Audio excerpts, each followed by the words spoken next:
नीरज, कैसे हैं सभी? विश्वास है आप सभी अच्छे होंगे। आज हम बात करेंगे शराब से निजात पाने के उपायों के बारे में। पूरी दुनिया में इस शराब ने कोहराम मचा रखा है।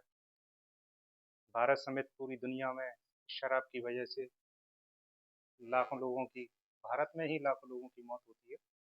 तो पूरी दुनिया का आंकड़ा तो बहुत ज़्यादा चला जाता है। तो आज हम बात करेंगे कि इससे परमानेंटली निजात कैसे पाया जाए। तो जैसा कि हमने पिछले टॉपिक पर इसके बारे में थोड़ा सा संक्षिप्त में बात किया था, लेकिन आज थोड़ा हम विस्तार से बात करेंगे। इसके लिए फर्स्ट चीज होती है हमारी विल पावर। विल पावर और हमारी संकल्प शक्ति। आपके अंदर कोई भी बैड हैबिट है, लेकिन जब तक आपकी विल पावर और आपकी संकल्प शक्ति मजबूत नहीं होगी, आपका मन स्ट्रांग नहीं होगा, तब तक ये चीज़ आपकी स्ट्रांग नहीं होंगी। इनको स्ट्रांग करने के लिए मन को स्ट्रांग करना पड़ेगा, फिर ये चीज़ स्ट्रांग होगी, तब आपके अंदर वो आत्मबल जागृत होगा कि हम इस आदत को छोड़ सकें। वो पॉजिटिवनेस के आपके अंदर वो थॉट आएंगे। तो इसके लिए आपको क्या करना होगा, जैसे कि हमने पिछली वीडियो में आपको बताया भी था। इसके लिए हम, ये जो हमारा लेफ्ट नोस्ट्रिल है, इसको हम चंद्र नाड़ी चंद्रस्वर बोलते हैं। इससे हम डीप ब्रीथिंग करेंगे। डीप ब्रीथिंग किया, सांस अंदर गई, फिर धीरे धीरे छोड़ा है। ऐसे हम इनहेल करेंगे और एक्सहेल करेंगे। इनहेल एक्सहेल करने के बाद में आप थोड़ी देर बाद ऐसे चेक करके देख भी सकते हैं, तो आपका जो लेफ्ट नोस्ट्रिल है वो आपके राइट नोस्ट्रिल से ज़्यादा एक्टिव हो जाएगा। और ये आपको मन को शांत करने में, आपके मन को पावरफुल बनाने में, आपकी संकल्प शक्ति, आपकी इच्छा शक्ति को मजबूत बनाने में ये बहुत ही कारगर उपाय है। तो एक तो आप इसको करिए। दूसरा उपाय, दूसरा उपाय जो हमने बताया था अजवाइन के प्रयोग के बारे में। आप करीब 1 लीटर 8 लीटर पानी ले लीजिए और 1 से 1.25 किलो अजवाइन ले लीजिए। आपको अजवाइन का करीब 8 गुना पानी लेना है। वो लेने के बाद ये आपने आधा किलो लिया है, तो उसका 4 लीटर पानी ले लीजिए। 4 लीटर पानी लेने के बाद में उसका क्या करना है आपको, कि उसको गैस पर मंदी मंदी आंच में उसको खौलाना है। खौलाने के बाद जब वो आपका पानी 8 लीटर से आपका 1 से 1.25 लीटर ले जाए, तो उसको एक कांच की शीशी में भर के रख लीजिए। और उसको सुबह दोपहर शाम आपको 3 टाइम सेवन करना है, 1-1 कप की मात्रा में। दूसरा, आप थोड़ा अजवाइन को ले लीजिए, उसको रोस्ट कर लीजिए। रोस्ट करके जैसा हमने पिछली वीडियो में बताया था, उसमें थोड़ा सा काली मिर्च, थोड़ी सी दालचीनी और थोड़ी सी आप इलायची, ये सब चीज़ें मिला करके, थोड़ी सी लौंग, 10 से 15 ग्राम की मात्रा में ये सारी चीज़ें मिला के, जैसे आपने 50 ग्राम वो ले लिया अजवाइन ले लिया, तो 10 से 15 ग्राम काली मिर्च, 10 ग्राम इलायची, 10 से 15 ग्राम दालचीनी, ये सब मिला के आप इसका सेवन, जब भी आपको तलब उठे तो आप इसका सेवन करिए। और क्या पाए, जब हम शराब का सेवन करते हैं तो शराब का सेवन करके पहले हम स्टार्ट करते हैं 1 पैक से। 1 पैक से आते हैं, फिर 2 पैक पे आते हैं, फिर 3 पैक पे, फिर 4 पैक पे, ऐसे धीरे धीरे करके हम आधी बोतल पे आ जाते हैं, 1 बोतल पे आ जाते हैं। तो शराब क्या करती है, शराब के अंदर एसिडिटी की मात्रा, एसिड कंटेंट ज़्यादा होता है, तो ये हमारी बॉडी को एसिडिक बनाता है। तो इससे हाइपर एसिडिटी की भी प्रॉब्लम होती है। और इससे के अलावा बहुत सारी समस्याएं इससे पैदा होती हैं। तो शरीर में जो एसिड लेवल बढ़ा हुआ है उसको भी कम करना होगा। तो उसके लिए एक तो आप जो एसिड चीज़ों का सेवन करते हैं उनको आपको बिल्कुल लो कर देना है, और जो क्षारी चीज़ें हैं उनको वो सेवन आपको बढ़ा देना है। जैसे कि लौकी का जूस, जो बेसिक चीज़ें हैं, जो बेस है, क्षारी है। लौकी का जूस, लेकिन कड़वी नहीं होनी चाहिए लौकी, इस बात को विशेष ध्यान रखें। लौकी का जूस है, आपका पैंठे का जूस है, आपका अनार का जूस है, आपका संतरे का जूस है। संतरा लेकिन खट्टी चीज़ों में थोड़ा एसिडिक होता है, तो संतरे के जूस का सेवन थोड़ा सा कम करें। तो इसके अलावा आप सलाद खाइए। आप उसके अलावा सब्जियों का सूप लीजिए। आप हरी सब्जियां हैं, आप ग्रीन वेजिटेबल्स हैं, हमारी पल्स दालें हैं, इनका सेवन आप बढ़ा दीजिए। और उसके अलावा क्या करना है हमें, इसके अलावा शराब की लत को छोड़ने के लिए हमें अपनी दिनचर्या, अपनी लाइफ़स्टाइल में चेंज करना होगा। जब तक लाइफ़स्टाइल मॉडिफ़िकेशन नहीं होगा तब तक ये हम बिल्कुल, क्योंकि ऊपरी जो भी उपाय करेंगे आप, अगर आप कोई एलोपैथी की दवा का सेवन कर रहे हैं तो वो सारे टेम्परेरी होंगे। उससे आपको परमानेंटली निजात नहीं मिलेगी। और इससे विथड्रॉल जो सिम्पटम पैदा होते हैं, जो अल्कोहलिक डिजीज़ सिंड्रोम जिसको कहा जाता है, जो इसका सिंड्रोम है, तो ग्रुप ऑफ डिजीज़, तो इससे निजात पाने के लिए, इसके विथड्रॉ सिम्पटम से निजात पाने के लिए क्या करें? एक लोग छोड़ने का प्रयास भी करते हैं, लेकिन उनको वो इतने बाद में इतने घबरा जाते हैं इतनी उनके अंदर जिडीनेस पैदा हो जाती है, एंजाइटी पैदा होती है, उनकी फियरनेस इतना बढ़ जाता है कि वो दोबारा से फिर मजबूर हो जाते हैं पीने को। प्रयास तो करते हैं, लेकिन वो विड्रॉ सिम्टम उनको फिर से वापस उसी तरफ घसीट लाते हैं। तो उस स्थिति में क्या करें? उस स्थिति में अगर आपको ज़्यादा तकलीफ है तो आप किसी मेडिकल अच्छे डॉक्टर से परामर्श भी ले सकते हैं। उसके अलावा क्या करें? उसके अलावा आप लाइफ स्टाइल में मॉडिफिकेशन करिए। उसके अलावा जो विथड्रॉ सिम्पटम में आपको ट्रेमर्स आते हैं, आपको जिडीनेस घबराहट होती है, आपको अंदर से डर लगता है, आपको चलते समय आपका इम्बैलेंस की स्थिति होती है, आपको ऐसा लगता है जैसे मैं गिर जाऊंगा, आपको वर्टिगो, आपको चक्कर आते हैं, तो ये सब बीमारियां आपके अंदर बॉडी में बहुत वीकनेस आ गई है। आपकी रेजिस्टेंस पावर, इम्यूनिटी पावर बहुत वीक हो गई है। आपका लीवर है, लीवर, आपका लीवर का प्रॉपर फंक्शन काम नहीं कर रहा है, आपके अंदर कॉन्स्टिपेशन हो गया है, आपका बीपी बढ़ जाता है। तो ये सारी और भी बहुत सारी समस्या हैं। तो इन समस्याओं, समस्त समस्याओं से निजात पाने का यही उपाय है कि सबसे पहले आप एक तो लाइफ स्टाइल मॉडिफिकेशन करिए, और जो पहले हमने उपाय बताए हैं स्टेप बाय स्टेप आप उनको फॉलो करिए। उसके अलावा क्या करें?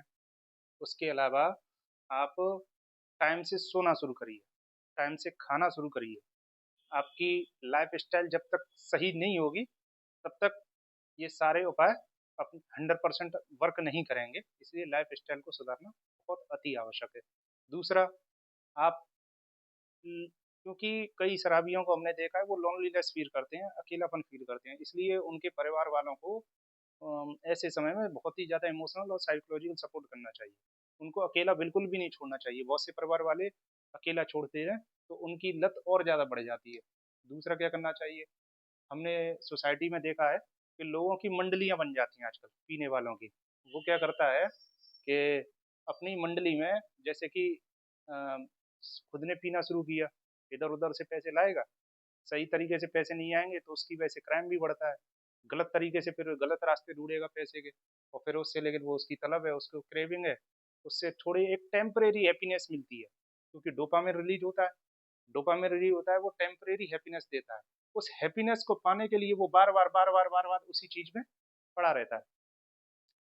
तो उसके लिए क्या करना चाहिए कि उसके लिए जो आपने एक ब्लॉकचेन बना ली है।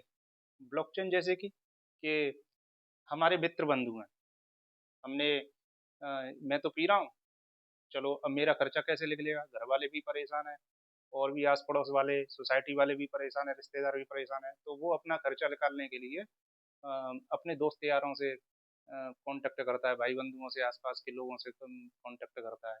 धीरे धीरे अपने पैसे से उनको पिलाना शुरू करता है। धीरे धीरे धीरे उनकी भी हैबिट बन जाती है। उसकी संगति में, उसकी मंडली में फिर नए नए लोग आने लगते हैं।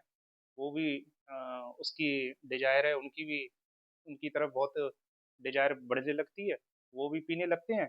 फिर वो पूरा एक पूरा ब्लॉक चेन सिस्टम बन जाता है। वो बनाएगा चारों को, फिर चार बनाएंगे आठों को, आठ बनाएंगे 16 को, ऐसे ऐसे मित्र मंडली बढ़ती चली जाएगी। और फिर उनसे वो कमाना भी शुरू करता है। गलत आदत डाली, खुद भी पिएगा अपनों की। अब अब वो इतनी अंडरस्टैंडिंग से काम करेगा कि मैं पैसा कहाँ से लाऊंगा, पैसा भी इन्हीं से निकालूंगा, और इन्हीं के पैसे से पीऊंगा, और इन्हीं को बेचूंगा। अब मैं बेचूंगा भी इन्हीं को, मुनाफा भी इन्हीं से कमाऊंगा। मैंने अफीम, स्नैक्स, ऐसे केसों में बहुत से लोगों को ऐसा करते हुए देखा है। तो ऐसी स्थिति में ऐसी संगति से आपको बचना चाहिए, ऐसे टॉक्सिक लोगों से, ऐसे नेगेटिविटी से भरे हुए लोगों से, ऐसी बैड हैबिट वाले लोगों से आपको बचने का प्रयास करना चाहिए। आपको एक अच्छे वातावरण की तलाश करनी चाहिए, तो एक अच्छे वातावरण में रहना चाहिए जहाँ पे पॉजिटिव वाइब्रेशंस आपको प्रॉपर मिल सकें। उसके अलावा क्या करना चाहिए? आप अच्छे साहित्य का, अच्छी संगति में रहिए, क्योंकि संगत के बिना, तो संगत का तो सबसे बड़ा प्रभाव होता है। जैसी संगत वैसी रंग, जैसा संग वैसा रंग। तो इसका प्रभाव बहुत होता है, तो अच्छी संगत में उठना बैठना शुरू करिए। तो ये सब, उसके अलावा आपको एक्सरसाइज प्रॉपर करनी पड़ेगी। एक्सरसाइज के अलावा, उसके अलावा कुछ होम्योपैथी की मेडिसिन्स भी हैं, उनको भी आप लेना शुरू करिए। मैं आपको 3 मेडिसिन्स के बारे में बताता हूँ। कि एक तो शराब पीने वाले की बॉडी में सल्फर की कमी हो जाती है, तो होम्योपैथी की एक दवा आती है सल्फर की 200 पोटेंसी की।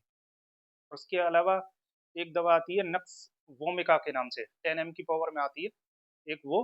और तीसरी होती है डेफनी इंडिका, वो भी 200 की पोटेंसी में आती है। तो ये तीनों दवाओं को ले लीजिए। आप किसी होम्योपैथिक चिकित्सक से आप मिल लेंगे तो ये आपकी तीनों दवाएं आपको आसानी से मिल जाएंगी। तो जो नक्स ओमेगा 10 की पावर में, वो आपको सिर्फ मंथली, आप ऐसे डायरेक्ट जीप पे भी डाल सकते हैं, तो उसको आपकी टू टू ड्रॉप डालनी है ओनली, वो भी मंथली। उसके अलावा जो सेकंड है सल्फर है, और दूसरी डेफिनेट का, ये आपको पर डे 2-2 बूंद, आप एक गिलास पानी में पर डे 2-2 बूंद इसका सेवन करिए सुबह, और मरीज को इन दवाओं को बिना उससे कहे आप दे दीजिए, और आप 1 से 2 महीने में उसका रिजल्ट आप देखेंगे। ये 3 महीने दीजिए, 3 महीने में आपको बहुत ही गजब का रिजल्ट मिल जाएगा इनमें। आप करके देखिए, आपको पता लग जाएगा, विश्वास ना हो तो। उसके अलावा क्या कर सकते हैं आप, एक्सरसाइज शुरू करिए, क्योंकि आपकी बॉडी में वीकनेस बहुत आ जाती है, आपके अंदर प्रोटीन्स की कमी आ जाती है, आपके अंदर कार्बोहाइड्रेट्स की कमी आ जाती है, तो आपको कार्बोहाइड्रेट रिच फूड लेना पड़ेगा, आपको हाई फाइबर वाला फूड लेना पड़ेगा, आपके अंदर विटामिन की कमी आ जाती है, विटामिन, खासकर विटामिन बी और B12 की बहुत कमी आ जाती है, ओमेगा 3 फैटी एसिड्स की कमी आ जाती है, तो इसके लिए विटामिन का आप प्रॉपर सेवन करिए। उसके लिए आप दालें हैं, ग्रीन वेजिटेबल्स हैं, ऐसी चीज़ों का आप सेवन ज़्यादा करिए। उसके अलावा ओमेगा 3 फैटी एसिड्स है, ये आपको मिल जाएंगे, आपके चिया सीड हैं, आपके फ्लैक्स सीड हैं, आपके अलसी के बीज हैं, ऐसी चीज़ों का आप सेवन करिए। एक व्हीट ग्रास, गेहूं के ज्वारे का रस, ये भी इसमें बहुत ज़बरदस्त है, उसका आप सेवन करिए, आपके लीवर को भी पूरी तरह से डिटॉक्सीफाई करता है। एक ये, और दूसरा आपका सफ़ेद फेंटे का रस जो होता है, वो भी बहुत लीवर के लिए, उस पर बहुत सारे साइंटिफिक रिसर्च भी हुए हैं इन चीज़ों पर। ये लीवर के लिए, लीवर को डिटॉक्सीफाई करने में, क्योंकि जैसे जैसे शराब पीता जाता है तो उसको लीवर की प्रॉब्लम होने लगती है, उसको जॉन्डिस की प्रॉब्लम होती है, फिर उसको फैटी लीवर की प्रॉब्लम होती है, और फिर सबसे लास्ट में उसको लीवर सीरोसिस तक पहुंच जाता है, और उसके बाद में भी उसका प्रॉपर ट्रीटमेंट नहीं होता तो पेशेंट मर जाता है। तो इसका आप विशेष ध्यान रखिए। अगर ये सारे आप ओवरऑल उपाय करते हैं, तो मैं डेफिनेटली आपके साथ विश्वास से कह सकता हूँ कि आप इस बीमारी से 100% निजात पा लेंगे। जय हिंद, धन्यवाद, राम राम।